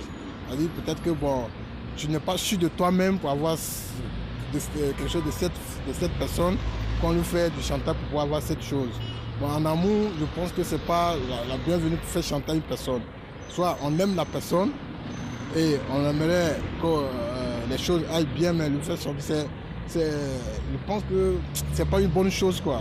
Pour la femme, c'est un peu normal chez nous de faire du chantage. Parce que ce n'est pas là qu'on peut gagner un homme en lui faisant du chantage. Par exemple, tu m'achètes ça, offre-moi tel morceau de pain. S'il ne t'offre pas, tu peux lui faire du chantage en disant. Ou bien, bon, je prends un autre exemple. Je vais te présenter chez mes parents. Tu ne te présentes pas à mes parents. Dans quelques mois, entre nous deux, c'est terminé. C'est du chantage affectif pour moi. C'est normal de faire du chantage affectif à son mari. Le chantage affectif n'est pas normal en amour. Parce que l'amour, c'est quoi? C'est quelque chose qu'on ressent qu'on ne peut pas réellement exprimer. Et qui doit normalement se passer entre deux personnes, une femme et un homme. Comment réagir face au chantage affectif? Si je découvre que ma partenaire me fait du chantage affectif, on se laisse. Oui, parce que là, il ne sait pas où elle peut aller, voilà, jusqu'à où elle peut aller. Mais c'est clair, quand tu es un homme, tu dois prendre ta décision. Moi, au cas où ça m'arrive, à ce niveau clair, c'est-à-dire je me sépare totalement de cette femme-là. Pour quelqu'un qui vous est familier, qui vous fait du chantage affectif, il faut peut-être donner des mises en garde à cette personne pour qu'elle arrête. Il ne m'est jamais arrivé de faire du chantage à mon partenaire parce que je ne vois pas le pourquoi le faire, je ne vois pas l'importance. Le chantage affectif se pratique à tout âge, entre parents et enfants, entre conjoints, entre amis et paradoxalement, il part parfois d'un bon sentiment qu'il faut savoir déjouer et ne pas se laisser culpabiliser. Car au fond, le chantage affectif, c'est tout simplement une prise de pouvoir en douceur. Voilà qui est clair. Si vous ne le saviez pas, maintenant vous savez qu'est-ce que c'est que le chantage affectif. Et elle, avec nous, Madame Bernadette Assou-Nguesson. On le fait plus ou moins. Pratiquement tout le monde. Moi, je le fais avec ma fille. Je lui dis, si tu aimes maman, fais ci. Si tu veux des bonbons, fais ça. C'est aussi chanter, faire chanter. Mais à quel moment ça peut être considéré comme étant toxique? Parce que tout le monde, Marco, il me fait du chantage. Il me dit, Nessie, voilà, tu fais ci. Si tu ne fais pas ci, je ferai ça. Voilà, tout le monde le fait. C'est vrai que tout le monde a accès au chantage affectif. Mais l'utiliser de façon répétée et de façon intense dans toutes les circonstances n'est pas agréable parce que même celui qui fait chanter, le maître chanteur, n'est pas tout à fait à l'aise de savoir qu'il a obtenu quelque chose en faisant chanter l'autre. Donc c'est un acte qui affecte celui qui fait chanter et naturellement celui qu'on fait chanter. Dans tous les cas, l'un pense avoir un bénéfice au premier degré, au premier niveau, mais le bénéfice n'est pas à long terme et le bénéfice a un goût amer. Donc, pourquoi faire chanter? Au début, ça part de... On peut dire, ça vient parfois de plaisanteries. Oui. C'est des petites plaisanteries. Tu es sûr? Et on a l'impression, on n'en prend pas conscience. Et puis un jour, comme l'a dit ici, ça devient toxique, ça brise le couple. Oui, malheureusement, le chantage affectif n'est pas seulement dans le couple, hein, même dans la vie professionnelle. Ça brise les rapports. Ça brise les rapports de façon générale. Mais c'est vrai que parfois ça peut paraître... parce que nous-mêmes, nous avons été victimes de chantage quand on était enfant ou dans son foyer. On utilise les mêmes phrases, on utilise les mêmes gestes, sans véritablement prendre conscience qu'il s'agit d'un acte qui n'est pas très bien. Mais à y bien réfléchir, quand vous êtes en train parce que ce n'est pas tout simplement dire, comme on dit bonjour, non. Quand on veut faire chanter quelqu'un, on met en place une stratégie, c'est tout un ensemble de choses. Hein. On ne se lève pas comme ça pour dire, pour passer le petit mot, si tu ne fais pas ceci. On réfléchit à la question, on se dit, bon, qu'est-ce que je vais dire à ma fille? Quand vous prenez l'exemple de votre fille, Nancy, je suis tout à fait heureuse d'entendre votre aveu ainsi, mais vous réfléchissez naturellement, vous dites, si je dis ceci, je peux obtenir ceci de ma fille. Donc, ce n'est pas inconscient. C'est peut-être les conséquences à long terme ou même immédiates qui sont inconscientes. Parce qu'en se disant, je fais cela ainsi, bon, ça ne va pas lui faire de mal, je vais peut-être obtenir ce que je veux tout de suite. Mais la conséquence pour la personne qui le subit n'est pas toujours... Oui, ça laisse naturellement des traces, mais n'est pas toujours perceptible immédiatement par celui qui le fait. Par exemple, dans le cadre de la mère à l'enfant ou du père à l'enfant, ce sont des choses que nous faisons, comme vous le dites, des petites choses, mais des petites choses qui sont des points de blessure et pour lesquels il faut faire attention, parce que le chantage est nuisible. Le chantage possède de la manipulation. Le chantage possède de la culpabilisation. Et vous voyez que si vous culpabilisez quelqu'un, hein, cela veut dire que c'est un doigt accusateur que vous adressez à cette personne-là. Et cette personne-là doit se sentir ou va se sentir naturellement très mal à l'aise. Vous allez obtenir peut-être ce que vous avez demandé, ce que vous souhaitez avoir, mais à quel prix? À quel prix par rapport à celui de qui vous voulez obtenir la chose? Donc il faut savoir, en fait, c'est l'expression d'un mal-être de celui qui fait chanter. Si c'est une personnalité bien construite, elle n'a pas besoin de faire chanter son partenaire ou son environnement, les éléments de son environnement pour obtenir quelque chose. Mais est-ce que des fois, ce n'est pas nécessaire? Être en couple avec un homme, vous êtes ensemble, ça fait 10 ans, vous êtes, bon, ce sont les hommes qui demandent la main des femmes. Donc vous êtes ensemble, ça fait 10 ans, il n'est pas encore arrivé à la maison, il ne connaît pas les parents. Arrivé à un moment, la femme, elle est exaspérée. Elle lui dit, bon, je te donne 2 mois, si tu ne vas pas rencontrer mes parents, c'est fini entre nous. Là, ce n'est pas un chantage, c'est un avertissement. Donc il faut... Ça n'a rien à voir avec le chantage. Non, ça n'a rien à voir avec le chantage. Moi, je ne suis pas d'accord. Ah non, ça n'a rien à voir avec le chantage. Pourquoi quand il s'agit de ça, c'est pas... Ah si, que ce soit la femme qui l'exprime ainsi ou que ce soit l'homme qui l'exprime ainsi ou dans une situation, c'est un avertissement. Ça respecte les codes du chantage, Mme Nguessan.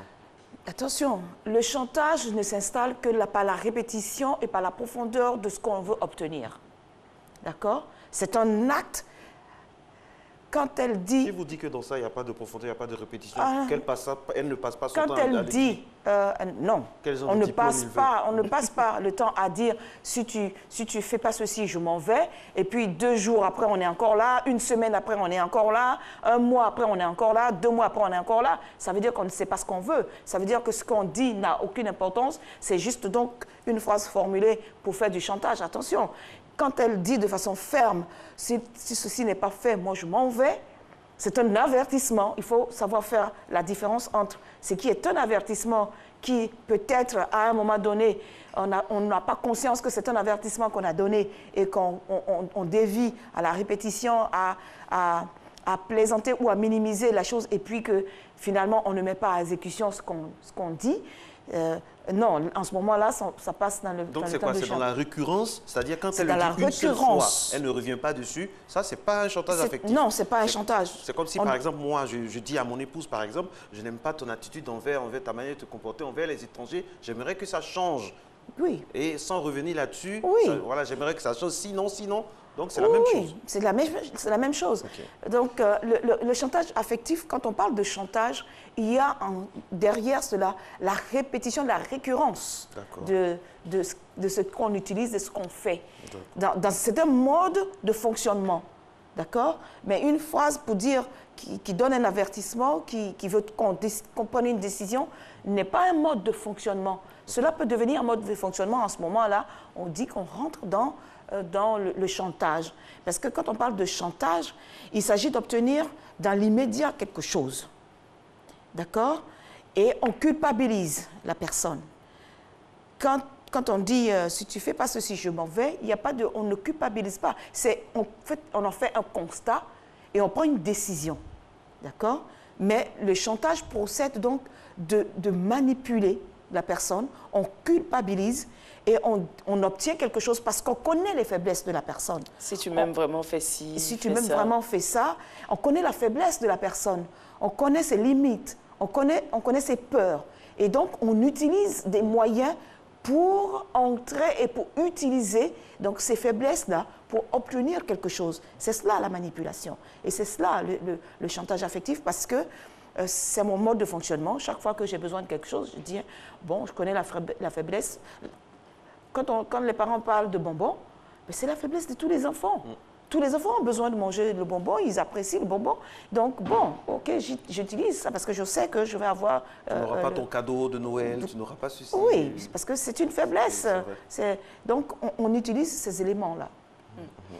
Alors, est-ce qu'il peut y avoir des chantages positifs? Ah non. Il n'y a pas. Ah non, non, non. Non. Un chantage, par définition, est quelque chose, c'est un acte nuisible. C'est un processus de manipulation et de culpabilisation de l'autre. Qu'est-ce qu'il y a de positif là-dedans? Peut-être que inconsciemment, on peut dire que c'est positif parce que j'obtiens quelque chose. Un résultat instantané. Un résultat instantané qui est positif, mais à bien réfléchir, comme nous disons à l'entame, quand je mets tout ce processus en marche pour obtenir de la personne qui est en face de moi quelque chose, vous savez très bien que si vous n'y allez pas de cette façon-là, vous allez obtenir le refus en face. Vous n'aurez pas ce qu'on vous demande. Vous le savez très bien. Donc, si vous saviez que vous n'allez pas avoir ce que vous allez demander, ça veut dire que ce que vous allez demander pose un problème, est coûteux ou n'est pas intéressant pour la personne à qui on fait cette demande. Alors, on se dit, bon, moi je vais user de sa faiblesse, de son amour qu'elle a pour moi. C'est une faiblesse aussi, le chantage.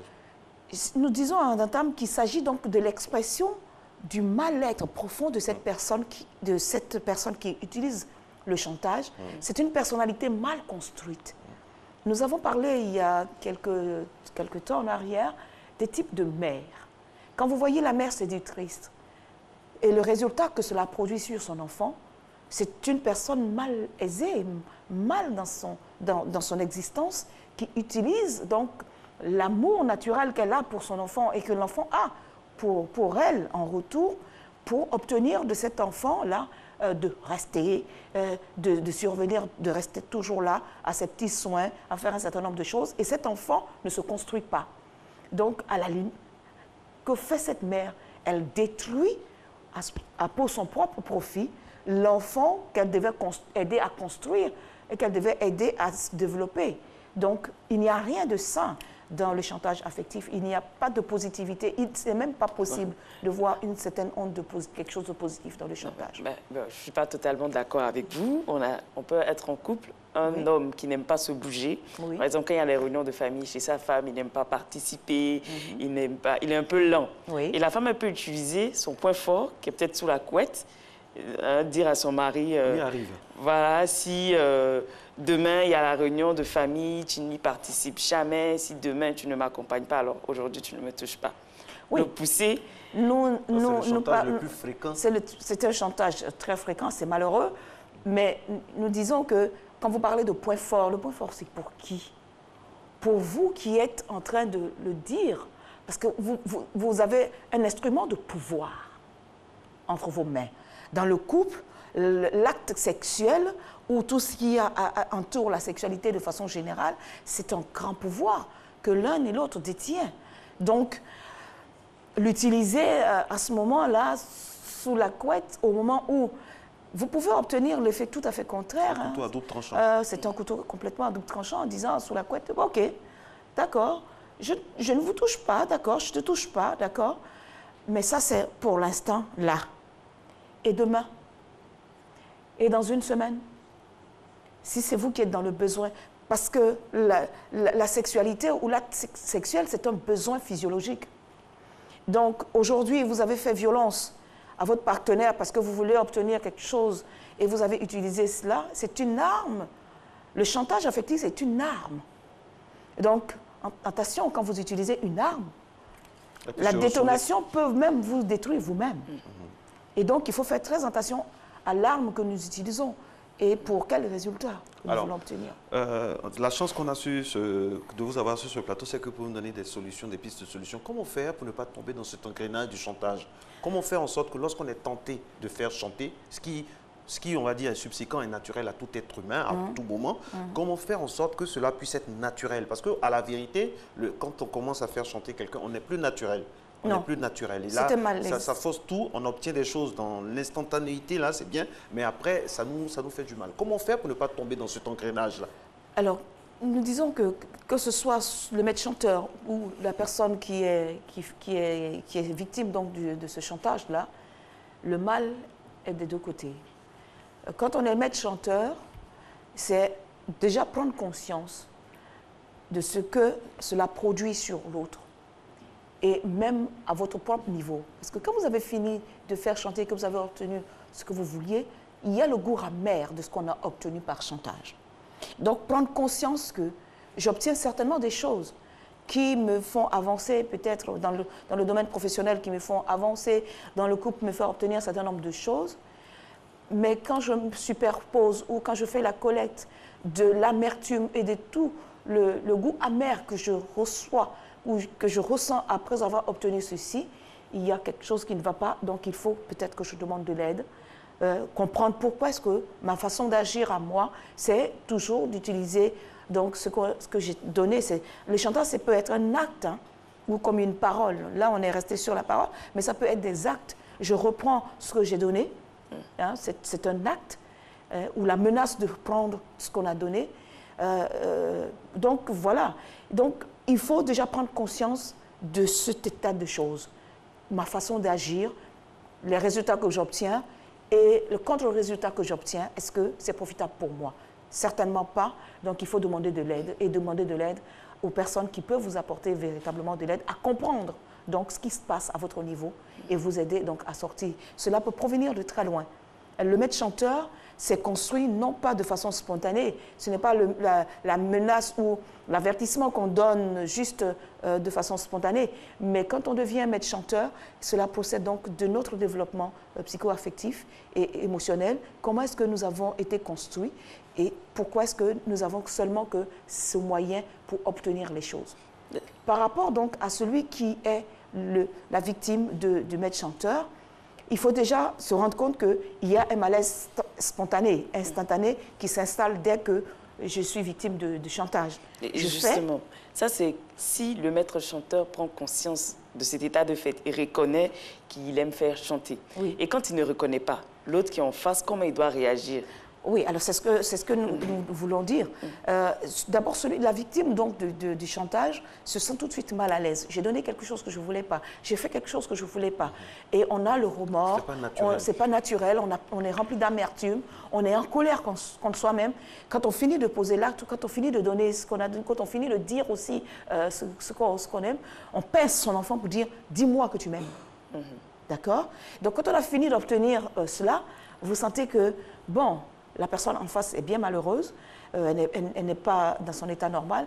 Et donc, vous qui ressentez donc ce malaise-là de ce qu'on vous a permis, ou on vous a obligé à donner quelque chose que vous ne voulez pas donner, il faut prendre conscience qu'à un moment donné, il faut que cela s'arrête. D'accord? De céder parce qu'on veut ne pas perdre quelque chose ou on veut conserver ce qu'on a, il faut à un moment donné se dire stop, je suis malade de ce que, parce que cela rend véritablement malade, de ce que je vis dans cette atmosphère-là, il faut que cela s'arrête. Il faut que cela s'arrête.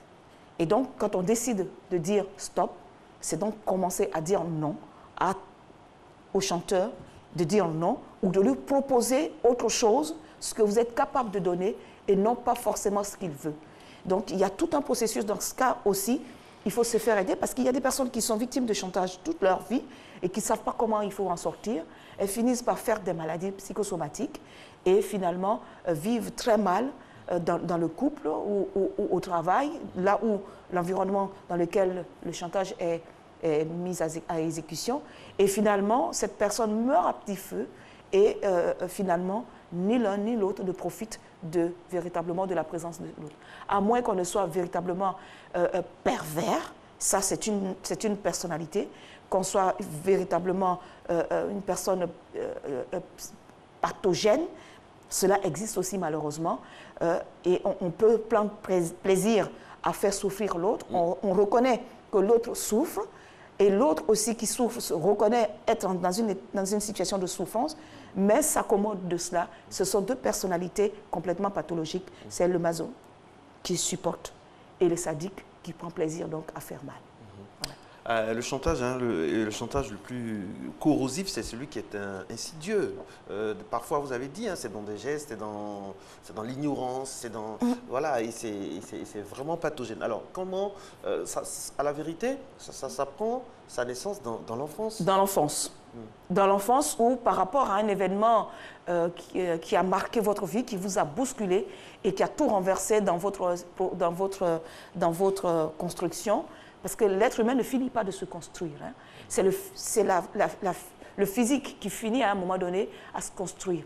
Il se construit et puis ensuite il se déconstruit avec l'âge. Donc, au point de vue physique, on finit de se construire. Hein. On a une taille qui reste là pendant 50 ans de notre vie et puis ensuite après on commence à s'affaisser et donc on perd de la taille quand on s'affaisse. Mais en dehors de cela, l'être humain ne finit pas de se construire sur le plan psychologique. Donc, dans sa construction, il y a eu certainement, donc depuis l'enfance, quand je parle de la mère qui pince son enfant pour obtenir de dire « dis-moi que tu m'aimes » ou « fais-moi un câlin » ou « comporte-toi bien à l'école » ou un certain nombre de choses, c'est malsain. Mais il ne faut pas ne rien dire aussi. Mais parfois... la communication, elle doit être une communication constructive. Si vous instaurez le chantage dans votre relation, ça veut dire que vous êtes en carence, vous êtes en manque et vous êtes donc complètement déphasé par rapport à la communication. La communication, c'est tous les gestes, c'est ce que vous ne pouvez pas exprimer verbalement, vous pouvez l'exprimer avec un geste, vous pouvez l'exprimer peut-être avec un cadeau, avec un sourire. Donc, nous avons tous les moyens de communication à notre disposition. Pourquoi est-ce qu'on doit utiliser nécessairement ce qui fait mal à l'autre? Si vous vous plaisez à faire mal à l'autre, c'est que vous avez un problème. À mettre la pression. À mettre la pression, c'est les menaces. C'est la culpabilisation. Est-ce que vous vous rendez compte de ce que ça peut être d'accuser quelqu'un et de le laisser courber? Parce que la culpabilité vous courbe, vous avilit. Et à la limite, vous n'avez plus les moyens, tous les moyens pour être bien dans cette relation. Ça dérègle psychologiquement. Et naturellement, les conséquences du chantage affectif sont très graves. Nous avons parlé des maladies psychosomatiques. Le tableau des maladies psychosomatiques, je ne sais pas si vous réalisez, ça peut aller jusqu'au cancer, l'ulcère, et toutes ces maladies même qu'on peut réagir par la peau. Et tout cela, c'est grave à subir le chantage toute une vie et ne pas pouvoir sortir de là, réagir pour dire non, ça suffit. À un moment donné, si vous ne le faites pas, ça veut dire que vous êtes dans une des personnalités que nous avons décrites tout à l'heure, masochiste, et ce n'est pas bon d'être maso. D'accord? C'est destructeur. À la limite, qu'est-ce que vous allez devenir? Vous allez commettre des actes dont vous ne réalisez même pas la profondeur. Quand on est toujours sur cette pression du chantage, un geste malheureux peut arriver, un mot malheureux peut arriver, parce que c'est le ras-le-bol. Ne mettez pas votre partenaire au pied du mur, comme on dit. Ne le coincez pas, ne le mettez pas dans la situation où il va exploser. Quand quelque chose explose, vous ne savez jamais dans quel sens ça va partir. Et quand ça explose, mais ça peut exploser sur vous-même. Ça peut détruire votre partenaire, celui qui explose, parce que quand on parle d'explosion, la personne peut exploser elle-même. Donc ça peut conduire à des choses que je ne veux pas dire ici, mais véritablement, il faut faire attention. Parce que cette atmosphère est malsaine, et tout ce qui est malsain n'est pas constructeur. Bien au contraire, c'est destructeur. Ça c'est dans le couple, entre adultes. Mais il y a des enfants également. Partout, hein, il y a des enfants également qui font chanter leurs petits camarades à l'école par rapport au goûter. Que ce soit, comment se comporter avec un enfant qui aime faire chanter ses camarades? Que ce soit dans le couple, ou que ce soit dans l'environnement de jeu entre enfants, ou que ce soit une relation professionnelle. Un chantage est quel que soit l'environnement où s'exerce le chantage, quels que soient les individus qui sont acteurs de chantage ou subissant donc le chantage est malsain. Il est destructeur. Vous imaginez bien que l'enfant qui arrache ou qui fait du chantage à son petit camarade pour obtenir son goûter et tout cela, quand votre enfant est victime de cela et revient à la maison, il est complètement décomposé. Il va commencer à avoir des attitudes de fugue ou d'école bichonnière, de ce qu'il va prétexter être malade. Ses notes vont pas être des notes correctes, alors que vous savez que votre enfant est d'habitude enthousiaste. Qu'est-ce qui se passe? Il ne veut plus aller à l'école. Il va prétexter de 1000 autres choses. Faites attention. Ça veut dire que quelque part, votre enfant est mal à l'aise à l'école. Donc, il y a quelque chose de très grave qui se passe à l'école. Et les chantages à l'école vont, comme dans le couple, vont très vite en se dégradant. L'enfant qui ne peut plus subir cela, vous allez voir dans les écoles, il y a des choses que je n'ose pas dire sur le plateau pour ne pas inciter les personnes à utiliser ces choses-là, mais c'est véritablement grave les conséquences du chantage. Et ce à quoi celui qui est exposé constamment au chantage peut arriver, c'est véritablement très grave, donc faisons très attention à cela. Alors un exemple concret pour terminer, docteur, c'est que, je prends un exemple, on est dans le couple, ou bien dans la famille, et je veux insister sur un fait qui me gêne.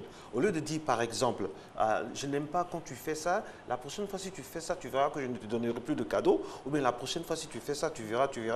Si par exemple je dis, non, ne fais pas ça, c'est pas bien, pourquoi tu ne fais pas? C'est quoi la formule, le ton, la ton, c'est qu'est-ce que je veux obtenir? Si je veux obtenir une bonne conduite de mon enfant, donnez-lui de l'amour et montrez-lui le bon exemple. Les gestes, donnez-lui de l'amour. De quoi est constituée votre réserve? L'arme de construction, de quoi cela est constitué? Des bons gestes, l'amour, la générosité, l'affection, l'attention et véritablement la bonne communication, le bon ton. Le bon ton. Je peux obtenir de mon enfant juste en le regardant. Sans crier, sans parler même. Sans crier, sans parler. Le regard suffit. D'accord? Quand je vous regarde comme ça, je vous menace des yeux. Et vous savez qu'il y a certainement des choses qui ne sont pas correctes. Mais ça, c'est pas un chantage. C'est pas un chantage, justement. Ça peut être un chantage. Mais quand vous le faites, à des moments précis, vous n'allez pas vous installer dedans. C'est juste un appel, attention, il y a quelque chose qui ne va pas. Tu vas dans le sens de quelque chose qui ne va pas. Il y a du monde autour de nous. Et donc, pour dire à votre enfant, attention, ce que tu es en train de faire ou ce que tu es en train de dire n'est pas correct, un geste, un regard suffit. Et il se corrige. Ça vous le dit, attention, ce que tu es en train de faire n'est pas correct pour la circonstance. Donc, l'enfant a vu le regard de la mère, il se corrige. D'accord? Mais si vous restez dedans en disant, il y a la conditionnalité, le chantage est conditionnel. Il est conditionné par quelque chose, d'un échange de quelque chose. Là, vous le dites simplement, attention, ne fais pas ce que tu es en train de faire. Il n'y a rien d'autre. Il n'y a pas d'échange. Je ne lui demande pas autre chose. Ouais. Je ne lui réclame pas autre chose ou je ne lui promets pas autre chose. Donc, cela peut vous servir pour corriger l'enfant sans avoir à crier, véritablement. Donc, attention, le chantage, c'est quelque chose de très nuisible. Il faut véritablement faire attention à cela. On peut vivre sainement avec une bonne communication. Et si on ne peut pas le dire, il faut l'écrire. Un mot vaut mieux que d'utiliser le chantage qui, à la longue, vous détruira tous les deux. Écrire un mot à son partenaire. Pourquoi pas? Pour lui dire qu'on n'aime pas ci, on n'aime pas ça. Pourquoi pas? Moi, que je le ferai avec C'est ça. Merci beaucoup à vous, Bernadette Assou-Nguessan. C'est toujours un plaisir d'être en votre compagnie. Merci. Le thème, le chantage affectif, comment s'en sortir. Et voilà, on a eu des clés, on a eu un peu le postulat. On est maintenant paré à faire en sorte que les relations avec les autres soient marquées du sceau du naturel. Et pas de menaces récurrentes, tout ça. Il faut être naturel, il faut obtenir. On peut obtenir ce qu'on veut de façon naturelle, sans crier, sans faire chanter. Mais ça demande aussi un grand exercice sur soi. Sur soi, la maîtrise de soi et la connaissance de soi, et aussi l'amour qu'on doit partager à tout instant. On l'a compris, le chantage affectif est nuisible, hein, donc privilégions la communication et l'amour comme moi et Marco sur ce plateau. Voilà, vous également. Hein. Elle va faire une jalouse. Non, pas de jaloux, hein, surtout que nos téléspectateurs ils ont de bonnes choses à voir sur RTI. Donc restez sur ce canal, il y a beaucoup de belles choses ici. À demain. Au revoir. Audio Jungle.